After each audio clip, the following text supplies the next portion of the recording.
কি করে উপদেষ্টা হলেন? মানে আমি প্রশ্নটা এরকম করে করি, আপনার নাম উপদেষ্টা হিসাবে কে প্রস্তাব করলো, বা কিভাবে আপনি উপদেষ্টা পরিষদে গেলেন? 5 আগস্টের পর যখন সরকার গঠন প্রক্রিয়া চলছিল, 5 থেকে 8 আগস্ট এই সময়টাতে, 5 আগস্টে আমরা সবাই একটা জায়গায় তো একমত ছিলাম যে প্রধান উপদেষ্টা হবেন ডক্টর মোহাম্মদ ইউনূস। কিন্তু বাকিদের বিষয়টা ঠিক ছিল না। তবে আম, আমাদের কিংবা তখনকার যারা সমন্বয়ক সবার একটা এক্সপেরিয়েন্স হচ্ছে, দেখা গেছে আমাদের 69-এর গণ অভ্যুত্থানে ছাত্রদের অবদান আছে, 90-এর গণ অভ্যুত্থানে ছাত্রদের গুরুত্বপূর্ণ অবদান আছে, তারা জীবন দিয়েছে। কিন্তু পরবর্তীতে দেশ গঠন প্রক্রিয়ায় বা সেটাতে ছাত্রদের অংশীদারিত্ব না থাকার কারণে দেখা গেছে যে ছাত্রদের ভাগ্যের আসলে কোনো পরিবর্তন হয় নাই। আর একটা বিষয় ছিল, সেটা হচ্ছে গণঅভ্যুত্থানের পরে আমরা যখন উপদেষ্টাদের তালিকা নিজেরাও করছিলাম, আরো বিভিন্ন জায়গা থেকে স্টেক হোল্ডারদের থেকে নিচ্ছিলাম তালিকা, তো দেখে আমাদেরও আহ, অতটা শিওর হতে পারছিলাম না, কারণ আমরা তো তাদেরকে ব্যক্তিগতভাবে চিনতাম না। আমরা হয়তো টিভিতে দেখেছি বা অনেককে দেখিও নাই, শিওর হতে পারছিলাম না যে তারা কতটুকু এই গণঅভ্যুত্থানকে ধারণ করে কাজ করবে। তো সেই জায়গা থেকে আমার যতদূর মনে পড়ে 6 কি 7 আগস্ট, হ্যাঁ, টিএসসি তে আমাদের 158 জন সমন্বয়ক সহ আরো যারা গুরুত্বপূর্ণ ভূমিকা রেখেছিল তাদেরকে নিয়ে একটা বৈঠক ছিল। তো ওই বৈঠকেই মোটামুটি সবাই প্রস্তাব করে যে আমাদের মধ্য থেকে বা ছাত্রদের মধ্য থেকে উপদেষ্টা পরিষদে যাওয়া উচিত। এবং সেখানে যদিও বাকি স্টেক হোল্ডারদের থেকে, যেমন তখন আহ, আহ, সেনাবাহিনী একটা স্টেক হোল্ডার ছিল, তারপরে রাজনৈতিক দলগুলো স্টেক হোল্ডার ছিল, তো উপদেষ্টা পরিষদে যাওয়া উচিত। তো সব দিক থেকে ইয়ে হচ্ছিল যে দুইজন গেলে, তারপরে সেখানেই সবাই মিলে সিদ্ধান্ত নেয় যে নাহিদ ভাই এবং আমি উপদেষ্টা পরিষদে যাব প্রাথমিকভাবে। পরবর্তীতে তো মাহফুজ ভাই মাননীয় প্রধান উপদেষ্টার বিশেষ সহকারী হন এবং পরবর্তীতে উপদেষ্টা হন। সেটা কি 158 জন সমন্বয়ক যারা ছিলেন তারা নাম প্রস্তাব করে সেটা ঠিক করেছেন? মানে সেটা কি কোনো ভোটাভুটির মাধ্যমে, না হ্যাঁ, এমনি? সমন্বয়কদের মধ্যে যারা উপস্থিত ছিলেন হুম। সবার মোটামুটি ঐকমত্যের ভিত্তিতেই আমরা যাই। ওকে।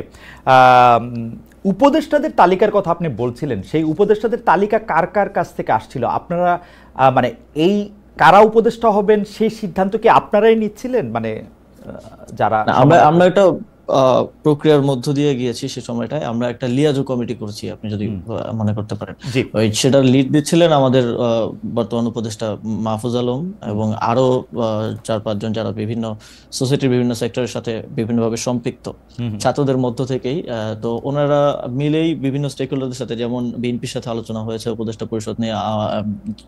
আমাদের মাননীয় প্রধান উপদেষ্টা ডক্টর মোহাম্মদ ইউনূস স্যার একটা লিস্ট পাঠিয়েছিলেন আমাদের কাছে, সেখান থেকে ইনক্লুড হয়েছে, স্যার নিজে অনেককে ইনক্লুড করেছেন।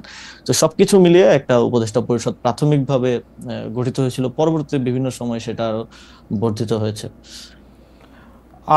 তার মানে হচ্ছে যে আপনারা বিএনপির একটা লিস্ট, জামাতের একটা লিস্ট, প্রফেসর ডক্টর মোহাম্মদ ইউনূসের একটা লিস্ট, সবগুলি নিয়েই মোটামুটিভাবে আমরা যেটা আপনাদের কাছ থেকে জানতে পেরেছি বিভিন্ন সময়, বা উপদেষ্টারাও বলেছেন যে একটা সবগুলি নামের মধ্যে থেকে যে নামটা কমন বা যে নামটা নিয়ে বিতর্ক সবচেয়ে কম, এরকম নামগুলি আপনারা খুঁজছিলেন।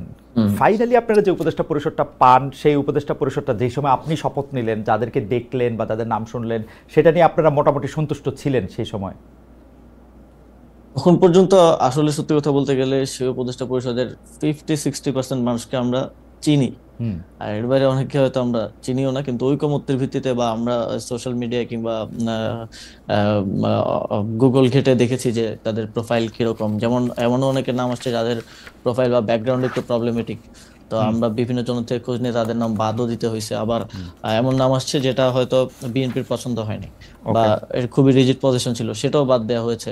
তো এইভাবে একটা সর্বজন গ্রহণযোগ্য একটা উপদেষ্টা পরিষদ বানানোটাই, যাতে করে সবার একটা ইয়ে থাকে, এটাই ছিল উদ্দেশ্য এবং শেষ পর্যন্ত সেটা হয়েছে। মূলত এটা কোঅর্ডিনেট করেছিলেন মাহফুজ ভাই। হুম। আহ, যে লিয়াজু কমিটি হয়েছিল তারা, এই কারণে আমাদেরকে আবার অনেকগুলো যারা নেতৃত্বে ছিলেন তাদের অনেকগুলো দিকে আসলে মেনটেন করতে হচ্ছিল। তো আমরা দেখেছি, আমরা অবগত ছিলাম, বাট পুরো জিনিসটা প্রক্রিয়াটা মাহফুজ ভাই সহ ইয়ে করেছিলেন। ওকে। একটু মানে যেহেতু ওইখান থেকে শুরু করলাম, একটু আর্মি নিয়ে কথা বলি। আপনি জানেন যে আওয়ামী লীগের যারা আছেন তারা সবাই মনে করেন, অনেকেই মনে করেন যে এটা আপনাদের ক্রেডিট না। না, আওয়ামী লীগের সবাই মনে করেন মোটামুটি এটা আপনাদের ক্রেডিট না, দেশের লোকজন কোনো আন্দোলনের মধ্যে কোনো অংশগ্রহণ করে না, এটা দেশি বিদেশি ষড়যন্ত্র এক। আর দ্বিতীয় হচ্ছে সেনাবাহিনী বন্দুকের নল উল্টা দিকে ঘুরিয়ে দিয়েছিল বলে তাদের পতন হওয়া সম্ভব হয়েছে।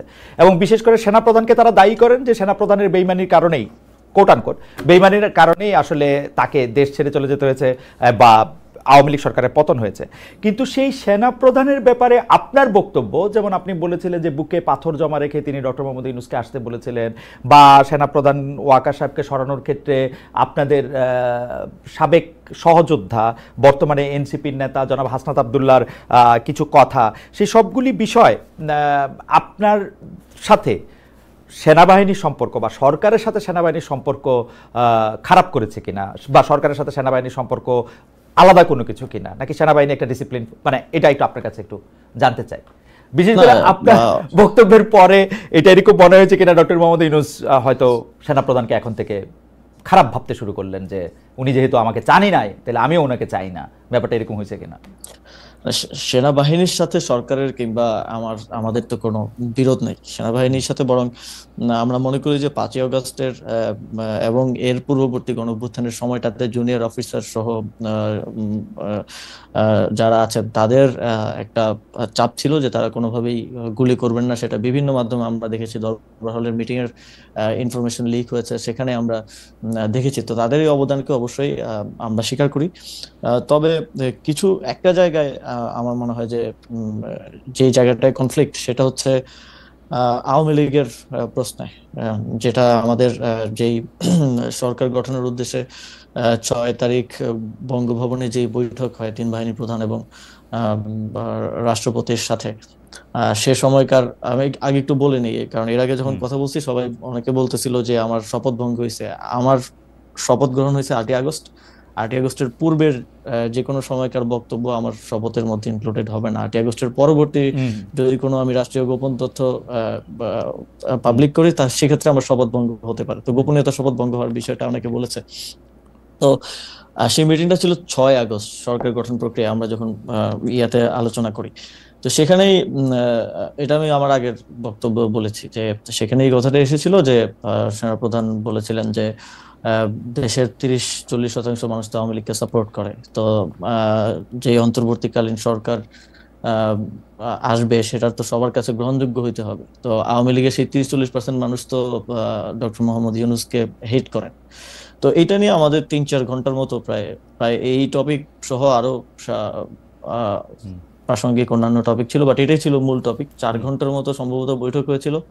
সেখানে আমরা 4 জন ছিলাম। বাইরে ছিলেন তখন আসিফ নজরুল স্যার ছিলেন, তানজিমউদ্দিন স্যার ছিলেন ঢাকা বিশ্ববিদ্যালয়ের, আরো সমন্বয়করা ছিলেন। ভেতরে আমরা 4 জন ছিলাম, আমি, নাসিরউদ্দিন পাটোয়ারি ভাই, মাহফুজ আলম ভাই আর নাহিদ ইসলাম। তো তখন মূল আলোচনার বিষয়বস্তু ছিল এটাই। এবং আমি তো আমার আগের সাক্ষাৎকারে বলেছি যে, এবং আমি এটা নিজের থেকে বানিয়ে বলি নাই যে বুকে পাথর চাপা দিয়ে মেনে নিলাম, এটা আমি ওনার বক্তব্যকে কোট করেছি।